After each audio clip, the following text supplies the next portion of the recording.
Sir, जो स्वास्थ्य विभाग आए हैं, आपसे निवेदन करने आए हैं, उसमें क्या कुछ हो रहा है सर? क्या ऐसा लगता है कहाँ पे अटक रही है बातें? मैंने उनको हाथ जोड़ के यही निवेदन किया, पहले भी करबद्ध निवेदन किया था कि आपकी मांगे रहती हैं। विभाग से जुड़े हुए बहुत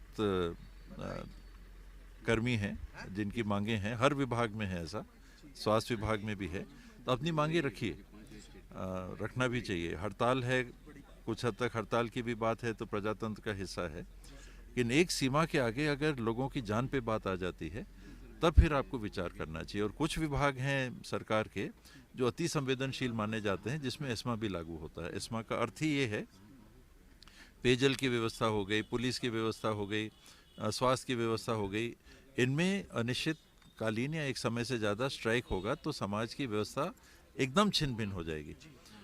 उन परिस्थितियों में आपने मांग रख दी, सरकार उस पर विचार कर रही है। जो करने की स्थिति में रहेगी सरकार क्यों नहीं करेगी? यानी सरकार को क्या मिलेगा? आपके लिए कुछ करना है और कर सकते हैं और ना करें, क्यों करेगी सरकार ऐसा? कहीं ना कहीं ऐसा कारण होगा। आप वेतन विसंगति की बात कर रहे हो, तो अकेले स्वास्थ्य विभाग में अगर वेतन विसंगति है तो एक अलग बात है, सरकार उस पर निर्णय ले सकती है। लेकिन अगर अनेकों विभागों में वेतन विसंगतियां हैं तो सरकार केवल स्वास्थ्य विभाग का नहीं ले सकती। आपने बात रखी, उसमें कमेटियां भी पूर्व में भी बनी हैं, उनके सिफारिशें भी आई हैं, बावजूद उसके सरकार अभी निर्णय नहीं ले पाई है। तो उस पर आप कहोगे कि नहीं, हमको दो स्वास्थ्य विभाग को, तब हम काम पे जाएंगे, कोई मरे ना मरे हमको कोई मतलब नहीं, हमको तो ये चाहिए, तो वो फिर उचित नहीं एक सवाल होता। और सर। सर, जो मंदिर हसौद की जो घटना घटी है, उस पे क्या कहना चाहेंगे आप?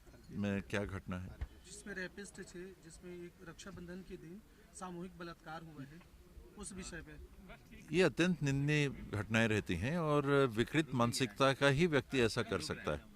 और अधिक से अधिक, बड़े से बड़े, कठोर से कठोर दंड की व्यवस्था हमारे आईपीसी में है, हमारे संवैधानिक व्यवस्थाओं में है, और उसको लागू करना चाहिए।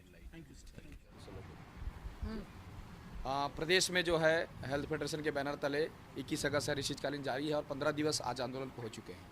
15 दिवस के दौरान जो है पहली बार स्वास्थ्य मंत्री जी से आज हमारी मुलाकात हुई। टेलीफोनिक चर्चा पूर्व में हुई थी, पर स्वास्थ्य मंत्री जी बिजी शेड्यूल होने के कारण हमारी मुलाकात नहीं हो पाई थी। आज की स्थिति में जो है लगभग 3400 लोगों को बर्खास्त, सस्पेंड और एफआईआर दर्ज कर दिए गए हैं। तो इस तरीके की जो दमनात्मक कार्रवाइयाँ जो हैं बिना फिजिकल बैठक के शासन द्वारा किया जाना जो है बिल्कुल निंदनीय है। संगठन इसका विरोध करता है।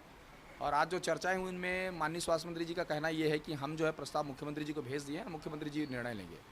अब हमारे पास एक ही रास्ता है कि माननीय मुख्यमंत्री जी से जो है अपनी बातों को पहुंचाएं और निश्चित तौर पे मुख्यमंत्री जी बाकी लोगों को जैसे दिए हैं, चाहे पंचायत सचिव हो, चाहे पटवारी हो, आंगनबाड़ी कार्यकर्ता हो, सफाई कर्मी हो, या रसोइया हो, या शिक्षक हो, जिनको भी मुख्यमंत्री जी ने दिया है, तो अब वित्त विभाग उनके पास है। तो स्वास्थ्य मंत्री जी का सीधे सीधे कहना है कि वित्त विभाग तो मेरे पास है नहीं, जो भी निर्णय लेना है मुख्यमंत्री जी लेंगे। इस तरीके की बात यहाँ पर सामने आई है। कहने के तात्पर्य है कि मांगों के संबंध में आज कोई ठोस निराकरण हमारा नहीं हुआ है। सामूहिक इस्तीफा पेपर हमने पूरा दे दिया है। अब हम लोग तो ऑलरेडी बर्खास्त हो चुके हैं, अब हमारे पास नौकरियां तो है नहीं, तो हम जो है माननीय स्वास्थ्य मंत्री को इस्तीफा देने आए थे कि माननीय स्वास्थ्य मंत्री जी आपने तो हमको बर्खास्त कर दिया है, अब तो हम ज्वाइन भी नहीं कर सकते, अब हमारे पास आंदोलन कंटिन्यू करने का छोड़ के और कोई रास्ता नहीं है। सामूहिक इस्तीफा मतलब कितनी संख्या में, कितने लोगों की इस्तीफा? जितने भी लोग हड़ताल में, सारे लोगों को जो है भर के दे रहे हैं। जो लोग यहाँ से घर भी गए थे, जिनकी तबीयत स्वास्थ्य नहीं थी, वो अपने स्तर पे भर के जो है अपने विभाग में जमा कर रहे हैं। भूपेश है तो भरोसा कहते हैं, आपको भरोसा है कि नहीं? ये देखो, भरोसा तो प्रदेश की जनता को भी है और हम भी प्रदेश की जनता में ही आते हैं, क्योंकि हम भी वोट देते हैं। हम भी 40,000 स्वास्थ्यकर्मी हैं जिनके 40,000 परिवार हैं। तो हमने जो है 2018 में भी ऐसा ही आंदोलन किया था। 1262 लोगों को बर्खास्त किया गया, नर्सों को जेल में डाला गया था, स्वास्थ्य संयोजकों की वेतन रोकी गई थी, जिसका परिणाम तो आप देख रहे हैं सब जगह कि सरकार परिवर्तन हुआ। आज स्वास्थ्यकर्मियों पे भी ये दमनात्मक जो कार्रवाइयाँ की जा रही है वो कहीं ना कहीं निंदनीय है कि पहले चर्चा करनी चाहिए, मांगों पे निराकरण करनी चाहिए, और मांगों पे जब बात नहीं बनती है तब कार्रवाई की बात होनी चाहिए।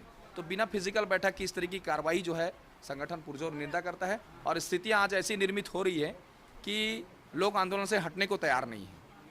आप लोगों को बर्खास्त जो किया गया है जी, वो एस्मा के तहत किया गया है? बिल्कुल एस्मा के तहत किया गया है, पर बर्खास्तगी कोई सॉल्यूशन नहीं होता है। सॉल्यूशन तो चर्चाएं होती हैं।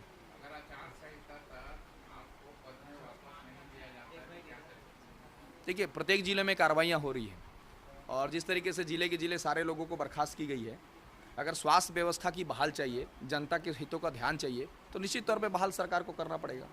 क्योंकि उनके बिना तो वहाँ के अस्पताल का संचालन हो नहीं सकता। ये सरकार का भी विषय है और सोचने का भी विषय है। ये गंभीर मुद्दा है जी दिनों दिन बर्खास्ती की संख्या बढ़ती जा रही है आप जी है नहीं जी तो क्या कुछ रणनीति आज तो आपने आवेदन लगा दिया फुहार लगा दिए जी। यहाँ से आपको क्या लगता है संतोष कुछ है यहाँ से मुख्यमंत्री जी से ही हमारा जो भी मुझे लगता है कि मुख्यमंत्री जी ही जो है इस पे निराकरण करेंगे, क्योंकि अभी तक जितने भी वित्तीय मांगों पे चर्चा हुई है माननीय मुख्यमंत्री जी ने लिया है। और जी अब देखो संगठन अपनी रणनीति तय करेगा। ये रणनीति का अगर खुलासा हम अभी से कर देंगे तो फिर तो उसकी तैयारी प्रशासन अलग से करेगा। तो जो भी रणनीतियां हैं वो हम समय समय पर करेंगे।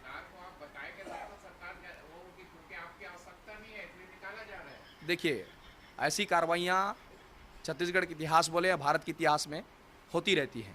सस्पेंशन, टर्मिनेशन, एफआईआर दर्ज होना, ये सब आम बातें हैं, ये सब होते रहती हैं। अच्छा क्या लगता है कि बाकी जितनों ने आंदोलन किया, प्रदर्शन किया, हड़ताल किया जी उन सबको कुछ न कुछ दिया है सरकार ने जी पर आपके साथ ऐसा नहीं हो रहा है बिल्कुल। क्या कारण लगता है आपको देखिए हमारे साथ ऐसा इसलिए भी नहीं हो रहा है क्योंकि कहीं ना कहीं हमारे जो विभागीय अधिकारी हैं इन मांगों पे सही पहल नहीं कर रहे हैं। हमें ऐसा लगता है क्योंकि आज 15वें दिन का आंदोलन हो चुका है। 1 अगस्त को हमने भेंट कर अल्टीमेटम दिया था। 21 अगस्त से हमने अनिश्चितकालीन हड़ताल किया। क्या 21 अगस्त के पहले विभाग के अधिकारी चर्चा नहीं कर सकते थे? क्या अनिश्चितकालीन आंदोलन के पहले ये आंदोलन होने ही नहीं दे सकते थे? क्या प्रदेश के 5200 उप स्वास्थ्य केंद्र, 650 प्राथमिक स्वास्थ्य केंद्र, 33 जिला अस्पताल, 150 सामुदायिक स्वास्थ्य केंद्र जो बंद हैं उनकी स्थितियों को पहले ही सुधारा जा सकता था? क्या मिशन इंद्रधनुष आज 14 से 15% की जो मिशन इंद्रधनुष कार्यक्रम हुआ शिशु संगठन वहाँ प्रभावित हो रहा है? क्या सरकार के विभागीय अधिकारी को महती जिम्मेदारी नहीं बनती थी कि हमारा 21 दिन के पहले अल्टीमेटम के पहले हमसे चर्चा करें? तो ये निराशाजनक जो है विभाग के अधिकारियों द्वारा प्रदर्शन किए जा रहे हैं। आप ये बताएं वहाँ क्या कुछ किया आपने? क्या आवेदन निवेदन कुछ हो पाया वहाँ? नहीं, वहाँ मंच तक तो पहुँचने ही नहीं दिया गया है और हम लोग रास्ते में ही हम लोग को रोक दिया गया है। तो वहाँ पे हमारी ना कोई मुलाकात तो कुछ हो नहीं पाई है, इसलिए हमको निराश होकर लौटना पड़ा है वहाँ से। और अभी तक स्वास्थ्य मंत्री जी से भी हमारे मांगों के संबंध में कोई चर्चा नहीं हुई है। आज जो चर्चा हुई है उसमें सीधे सीधे यही कहा गया है कि ये जो कार्रवाइयाँ हो रही है कि हमको जनता के हित को ध्यान में रख के जो हमको आप लोग को बर्खास्त करना पड़ रहा है। और उन्होंने ये भी कहा है कि हम नई भर्तियाँ करेंगे, आप लोग की ज़रूरत नहीं है। तो ये तो ऐसा लगता है कि हमारे मुख्यमंत्री जी, हमारे स्वास्थ्य मंत्री जी, ये तो सब हमने ही चुना है, तो उनको हमारे हित का भी तो ध्यान रखना चाहिए। उस जनता में हम भी तो शामिल है। यदि हम 4.5 साल तक, यदि हम ये बात जो है कोरोना जब आई थी, महामारी फैली थी, उस समय यदि हम स्ट्राइक में बैठ जाते, जनता की सेवा नहीं करते, तब हमारे ऊपर ये प्रश्न आता तो समझ में आता। हमने सारी सेवाएं की है, उनके हर चीज़ का हमने ध्यान रखा है। 4.5 साल होने के बाद भी हम अनुपूरक बजट का वेट किए थे, लेकिन उस अनुपूरक बजट में सीधे सीधे जो है स्वास्थ्य विभाग की अनदेखी की गई। तो इसके कारण हम लोग बहुत आहत हुए। हमको बोला गया था कि कैबिनेट में आप लोग की फाइल रख के ओके किया जाएगा, लेकिन वो फाइल अभी तक मुख्यमंत्री जी तक पहुंचती ही नहीं है। तो ये कहाँ से गड़बड़ी हो रही है? शासन प्रशासन के बड़े स्तर की बात है। हम तो छोटे कर्मचारी हैं, हमको नहीं पता कि हमारी फाइलें मुख्यमंत्री जी तक क्यों नहीं पहुँचती है। और हमारे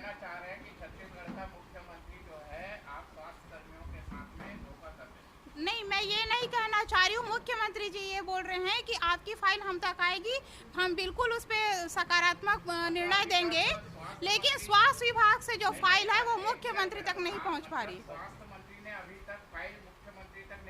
ऐसा वहाँ से हमको जानकारी मिल रहा है। मुख्यमंत्री जी से हमने कई बार मुलाकात की है। नर्सेस डे पे हम वो बुलाए थे, उन्होंने मंच में कहा था स्वास्थ्य सचिव सर से कि इनकी फाइल मंगवाइए, हम कैबिनेट में रखेंगे, लेकिन वो फाइल क्यों नहीं पहुंची ये नहीं पता। अभी पिछले दिनों मेडिकल कॉलेज में 8 तारीख को फिर हमने मुख्यमंत्री जी से बातचीत की थी, उन्होंने कहा आपकी फाइल मेरे तक नहीं पहुंची है।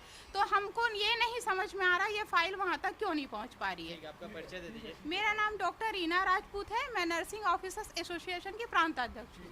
एक बड़ी मांगों के साथ क्या सामूहिक इस्तीफा का कोई प्रारूप जैसा दिया है क्या स्वास्थ्य मंत्री जी, को? आज जो अब लगभग हमारे यहाँ 2,500 से 3,000 जो आज स्वास्थ्य कर्मचारी, डॉक्टर, नर्सेज आए थे, उन्होंने आज सामूहिक इस्तीफा आज साइन करके स्वास्थ्य मंत्री को दिया है। और बाकी सभी जिले वाले कल से सामूहिक इस्तीफा देना चालू कर रहे हैं। जो भी स्ट्राइक में हैं सभी लोग कल से स्वीकार किया है क्या इसे? स्वीकार इस बारे में उन्होंने कुछ नहीं कहा। कुछ नहीं कहा। जी, आप लोग की मांगे आखिर कहाँ पर पेन फंस रहा है जो लगातार आप लोग प्रदर्शन भी किए, सामूहिक इस्तीफा ज्ञापन दे रहे हैं, आखिर कहाँ पर आप लोग की मांगे हैं? ये स्ट्राइक करते हुए लगभग हमको हो चुका है 2 हफ्ता से ऊपर हो चुका है, और मांग करते हुए हम लोग को जब से सरकार बनी तब से मांग कर रहे हैं। ये कहाँ तक कहाँ से नहीं हो पा रहा है, यही तो बड़ा सवाल है। इस बारे में कोई अधिकारी भी सही से नहीं बताता है, ना कोई आश्वासन देता है कहाँ तक फाइल अटकी हुई है। बस इतना जानकारी मिलता है कि मुख्यमंत्री महोदय तक ये बात नहीं पहुँची है, फाइलें वहाँ तक नहीं पहुँची हैं। मैं doctor Iqbal Hussain, president SIDA, Chhattisgarh in service doctors association.